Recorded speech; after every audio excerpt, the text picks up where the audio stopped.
Singka chapong ano le kha simen kayong hi singka le kha sim ka hin chila hi pha zo sin aki sim thei pun khat ve yong ta video ball si ngai da nin dong vin gari tha na tiwin kan ba sa go den kanu hi an he thi mun lang ama hen mi amu chin lo diabetes ya amit hi khumuna hlasam ti da ketrek ham ado the ham tia chu doctor pa koma ka puile ama hi gamdang apuyang na chuni thei ta punti atin kanu za chang ta in jong khumuna hi operation bola jong amu thei lo ding hi tin in sei pi honin anu mol hin kanu hi akhumuna hlasam hi ja chu nan don but lo mai the kapa hi kile ana hi phata na ngonge ha aki ho pi jong za ta lo na pen jep ngai ta ti hen ya chu ol cha khana i ho ki ho bonga na ho pi le kapa hen nan ho ta lo de khuza na ha ta an hlasam ai kanu le kapa hi sam na khat chi ani han chu kanu hi amit ha ta lo hin diabetes ya aban le kapa hi na ngong hi ti chu kanu le kapa ne Hethem pi theina diwa gari kan vet sa masanga ka se hi gari chu ga sa in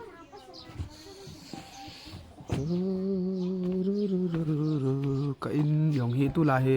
house tour ti ti yong vin house tour yong kan bol de khat vile chi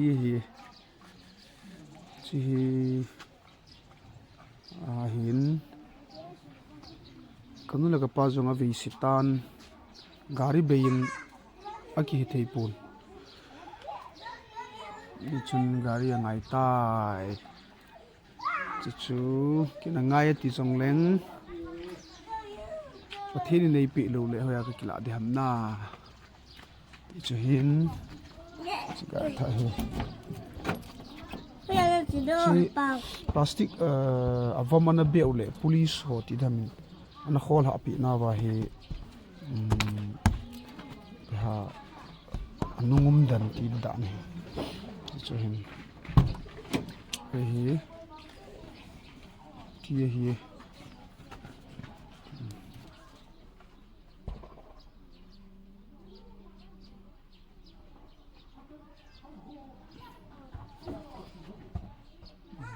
lại vang chu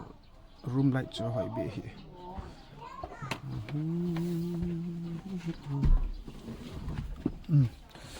mà hi wifi yang amat hin na wifi amanin ta sa ki sun thi asium anom na lain mahi hasit hozong hoi na lai na sit wang khonung lang khu ti khona ki ai be pi u chu an ke tin lai ho ke na ti chen ain lang hi a cover hi tia leather hi bong hin nu lang hi le phadi ya la hi leather hi tin ko the thu hi ka te ti chen mahi hỏi một buổi wifi cắt cho cái na wifi mặt tại wifi mặt gì chun YouTube mồm đấy cha volume cha hỏi biết rồi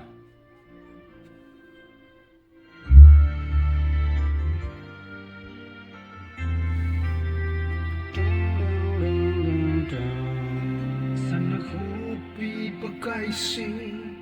hỏi đã sẽ chìm lâu hãy xem mi thiên chi mà sẽ tê lấy shit anh ấy lâu na trong khát cho ngày gì nè thao yung 24 ka bor hin ka khat kim dan he tai gari chu anu mo pui chule chi power he tai na masa chi ki hi tho hin to ai chu power na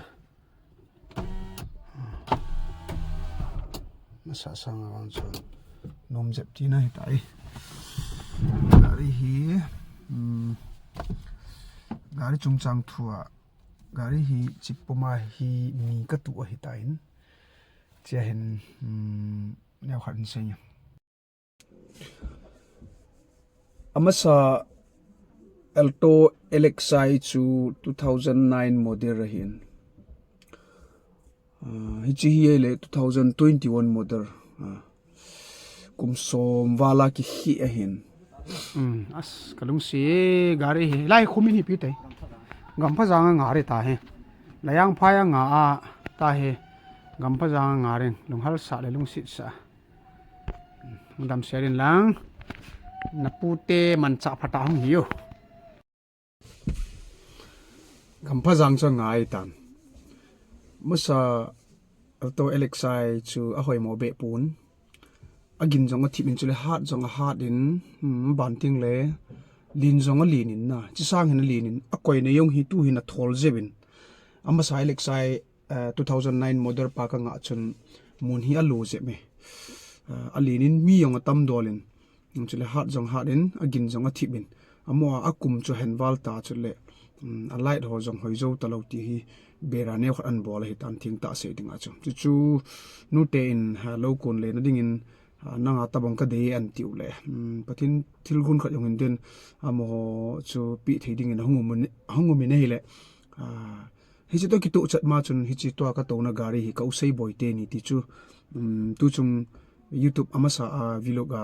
hungki mu bu a ka gi hom pi te ni ko te ni na ama ni gari chu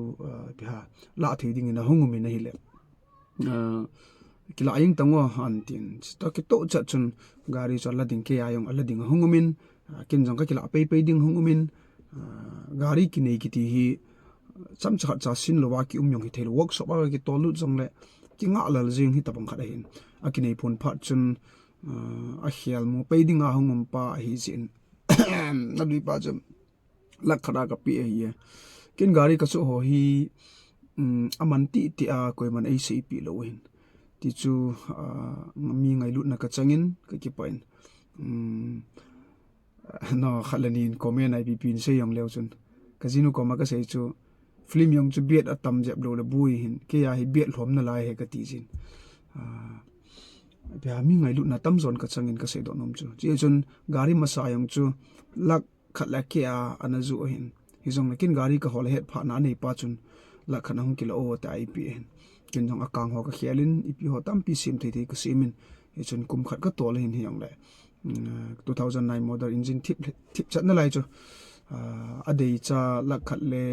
sang som thum na pi nge ti ho jong omin hi jong le nu te chu la khat in kala na ma chun ti tange ka pi tai na ban le chi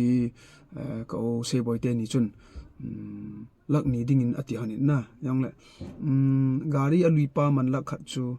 le chu to kimi in khat ka bi hanin kazinu to athinga wang chu ka pi do nai lon lo hin ngain ka ute ni hin koi ma choma ki lo ja nom ta khowilang ya hung ki pi na yong le pi ding hit an tin na he chu gari kala do le hin pat ta kes a bona ka pi hing lo hi all ta se ding a jong ute ni nei phal pi han jin kala ta e chi cho hin mi ve si kanule kapa hin chule ke yong mi ve si ka hin kamit yong operation ki ball chi a gari ne wa chi ho yong chu kanau pan yong ana dei lo ji a gari masa chu in la pi le to ai ki khum tup ma hin ban chi kala ki din zani khat bi hamo na comment ko sim na chu gari tha na la he dam ti chana monom ka chi na monom KCC revival program ka chi na gari tha na la he tam itya YouTube family ki ha ti le di ka sign ai chu ki sel the ki pun di chu no mi her khada ki in ki li sa na hilovin mi her khana ki ki di ki sel the lo chu le YouTuber kha yong ki le YouTube mà phun ding cho cần để hi ta in đi cho hi na comment ho ka ve jingin na ji po le ka ki pai chule nin ho pi wa ka video na vet mai mai chu ka ki pai hin khwa hi film tin ki te ka le bet ho cha lo thei lo hin na bet comment chu ne khat chu aum ji in yong le ji an ji po wa vet na vet po nin don po chu ka ki pai na he ti chu ka se do no min na se nom no min se vin ki phalam hi vin na ei pam na se nom chano chu kyang ka vet jingai na lung na chim na diu chu kin ka de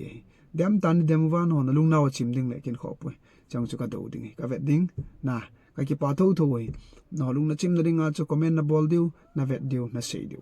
he chu ka phalai na ya chu comment ka off lo gari kala chung chang tu dol chapang ho tha le na chi hi thau hi ne khat ani emo jep la kilovin ai chu pha a tha je ti na chu a li tho ta bang na pha ma sa ho chan thau ne khat ne jep jong la chi ane be poin anomin ti chu ne khat kan se hin mabana patin mai pui vinten gari hi mi ma dinga poimo khat thile hin ya chu ke ong gari khat kan ei chu ka ki pa in hin mo khat ding chu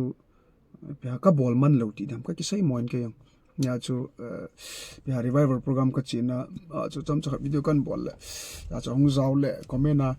in se na nei tam nan tiu chu ka nei tai la Taove inei Taove chu le man wang chu ka pi thing nai lo hin tiong le man ki piling hi yong le pi inei o hetai na pi thing tho di we ki pawmin video lum kya nei vet pi zin na chunga ki pa thu ka sin chule dam selai ki moto ka lai 7 na bon chavin sun tin chi bei le zan tin mang pa